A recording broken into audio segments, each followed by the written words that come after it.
100 лет со дня рождения Николая Саламова, актера театра и кино, народного артиста СССР из Северной Осетии, режиссера, драматурга и педагога. Почтили его память делегация Ардонского дворца культуры, где он долгое время работал режиссером, и сотрудники Остинского театра. Николаем Михайловичем написано более 30 пьес, 9 из них поставлены на сцене Республиканского театра. 2 сейчас входят в репертуар. Он был не только выдающимся театральным деятелем, но и участником войны. С августа 1942 года командир экипажа танка Т-34. Воевал в составе 3-й танковой бригады, сначала Донского, а затем Сталинградского фронта. Кола Саламов для нас является яркой звездой, которая взошла на небосклоне культуры Северной Осетии. И мне очень приятно того, что он родился в городе Ардоне.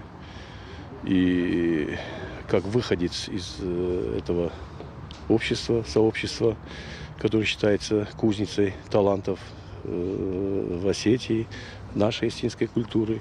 Имя Кола Саламова, человека-гражданина, патриота, который был предан своему делу, несмотря на то, что и воевал, был ранен.